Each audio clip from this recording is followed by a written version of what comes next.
यह कैसे हुआ? अनंत के बगल में युवती यानी अनंत की शादी हो गई है? अनंत को देखकर अनेक सवाल कौंध गए स्वाति के मन में। वह धम से अपनी सीट पर बैठ गई। उसका माथा चकरा गया। तभी उसके पति गौरव ने परेशान भाव से पूछा, क्या हुआ स्वाति? तुम्हारी तबीयत तो ठीक है? स्वाति की अचानक ऐसी हालत देखकर गौरव घबरा गया। वह कुछ नहीं बोली तो गौरव ने उसे झकझोरा, क्या हुआ? तुम ठीक तो हो? स्वाति बोली, हाँ हाँ ठीक हूँ, बस थोड़ा सिर चिकरा गया था। स्वाति ने सामान्य होते हुए कहा। यह सब देख स्वाति अपने अतीत में खो गई। स्वाति की अनंत से शादी हुई थी। यह उन दिनों की बात है जब उसने कॉलेज से बीए किया था। गजब की खूबसूरत स्वाति न केवल आकर्षक तीखे नैनक्स वाली थी बल्कि कुशाग्र बुद्धि की भी थी। मध्यम वर्गीय परिवार में जन्मी स्वाति 5 बहनों में सबसे छोटी थी। चंचल स्वभाव की स्वाति परिवार में सबकी लाडली थी। सब उसे बहुत प्यार करते थे। बीए अंतिम वर्ष में थी कि उसके पापा का देहांत हो गया। उसकी उम्र यही कोई 21 वर्ष के करीब थी। 4 बेटियों की शादी करते करते स्वाति के पापा वक्त से पहले ही बूढ़े हो गए थे। इधर उधर से कर्ज लेकर बेटियों को ब्याहा तो स्वाति की शादी से पहले ही चल बसे। पति का साथ देती आ रही स्वाति की मां ने अपने पति की मौत के बाद चारपाई पकड़ ली। अब शादीशुदा 4 बहनों को इस बात की चिंता हुई कि मां भी अगर साथ छोड़ गई तो स्वाति का क्या होगा, उसे कौन संभालेगा। अतः बहनों ने मिलकर तय किया कि मां के रहते हुए स्वाति के हाथ पीले कर दिए जाएं। पर अच्छे घर परिवार का लड़का मिले तब ना। कई रिश्ते आए लेकिन भाई कितने हैं, बाप का क्या है के सवाल पर लड़के वाले खिसक जाते। अगर कोई इन सब हालात से समझौता भी कर लेता तो सवाल आता कि शादी में कितना पैसा खर्च करोगे। खर्च के नाम पर तो कुछ भी नहीं था उनके पास। बहनों की ससुराल में भी ऐसा कुछ नहीं था कि सब मिलकर स्वाति की शादी में खर्च लायक मदद कर सकें। स्वाति कहती, दीदी आप लोग मेरी टेंशन न लो, अभी मेरी उम्र ही क्या हुई है। तभी अचानक एक दिन स्वाति के लिए मुंबई से बहुत बड़े उद्योगपति घराने से रिश्ता आया। स्वाति के रिश्ते की मौसी का लड़का सुशांत मुंबई से यह रिश्ता लेकर दिल्ली आया था। मौसी ने कहा, बहुत बड़ा घराना है, यूं समझो राज करेगी स्वाति। घर में कितने नौकर चाकर, रुपया धन दौलत, ऐशो आराम है कि आप सोच भी नहीं सकती। सुशांत ने स्वाति की मां से कहा तो उनकी आंखों में चमक आ गई। स्वाति की मां ने सुशांत से पूछा, तो बेटा इतने भरे घर का रिश्ता हम जैसे छोटे लोगों के घर, भला क्यों?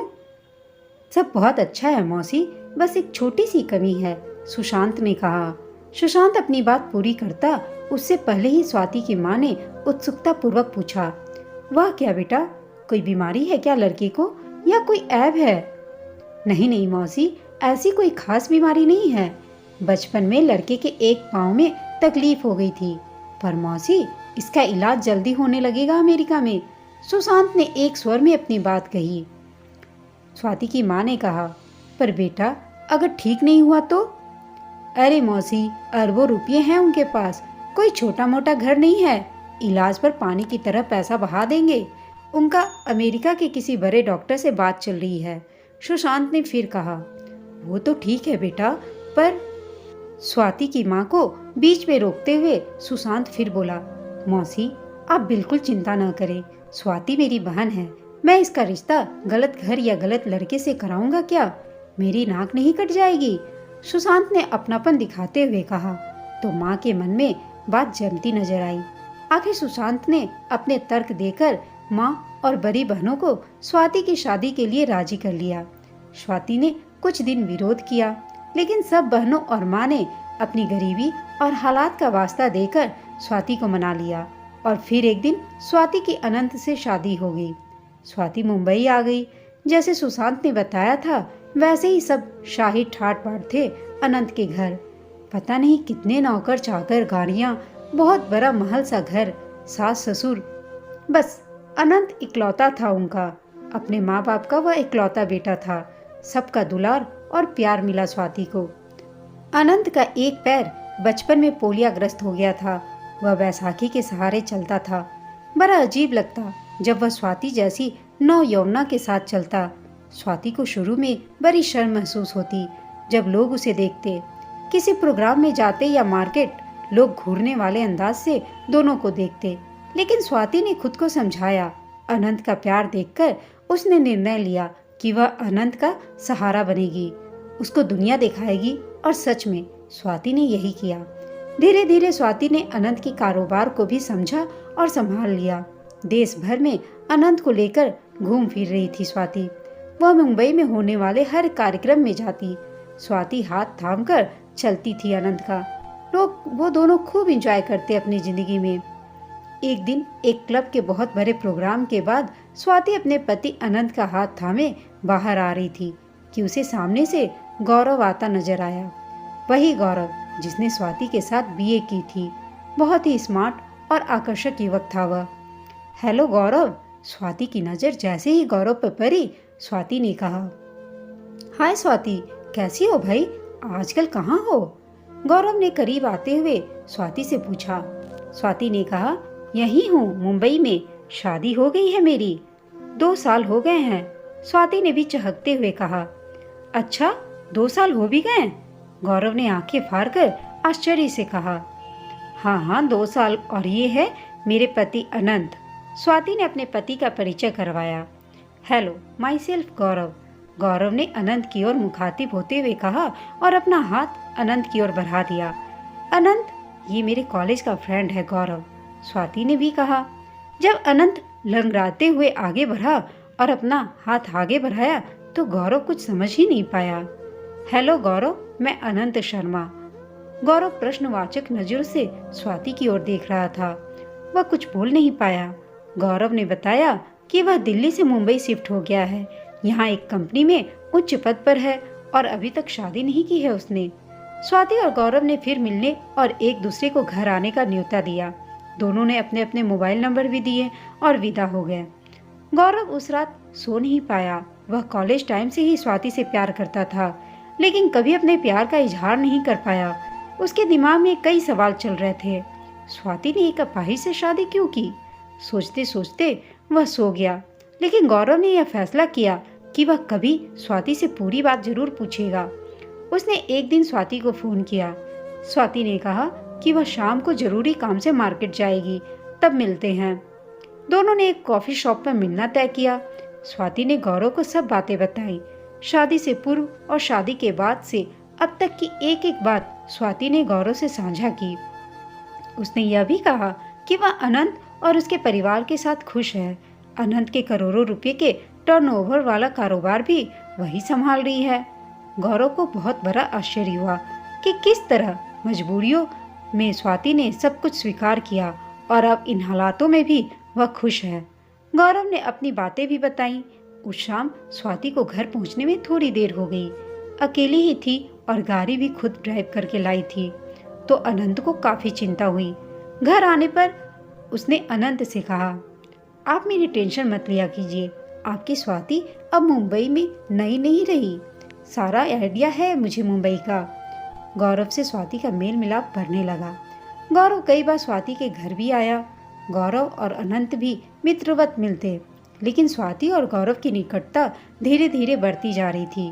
दोनों ने एक साथ कई बार मूवी देखी। गौरव को स्वाति का साथ अच्छा लगा और स्वाति को भी गौरव में एक नई दुनिया नजर आने लगी। एक तरफ जहां स्वाति गौरव की तरफ आकर्षित होते जा रही थी, वहीं दूसरी तरफ अनंत से दूर। स्वाति और अनंत की शादी को करीब 5 साल होने जा रहे थे, लेकिन दोनों के अभी तक कोई संतान नहीं हुई थी। अब उसे गौरव में अपनी दुनिया और सुनहरा भविष्य नजर आने लगा था।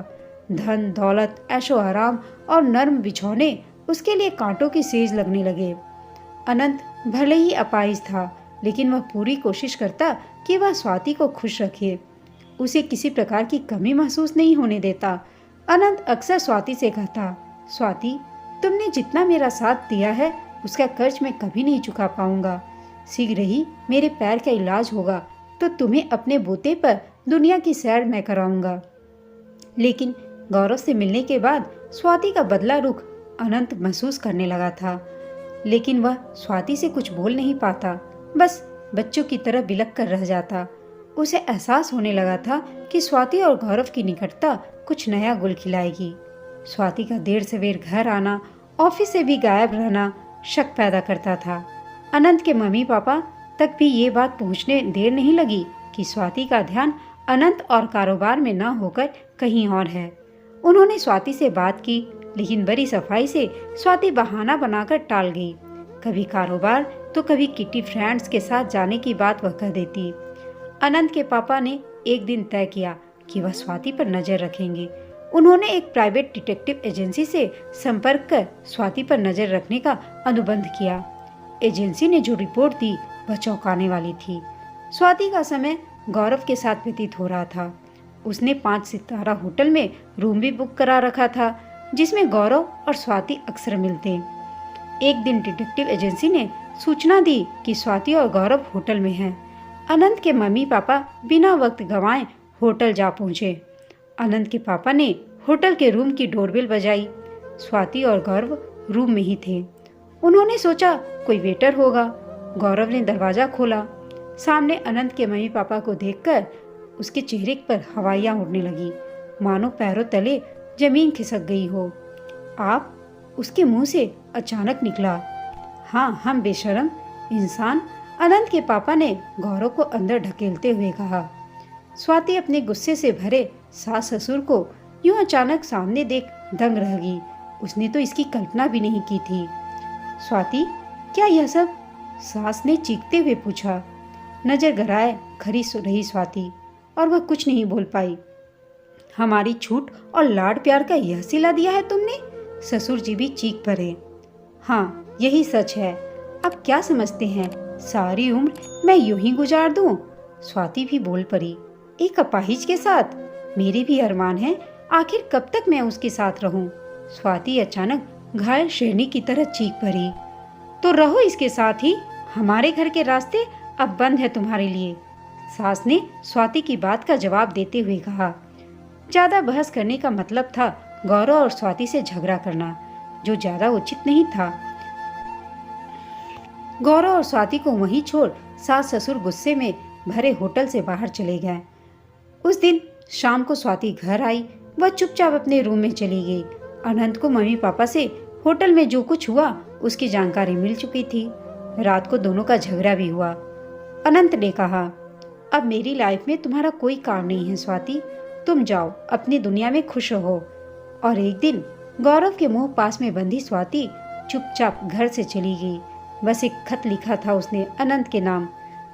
अनंत, मैं गौरव के साथ जा रही हूँ।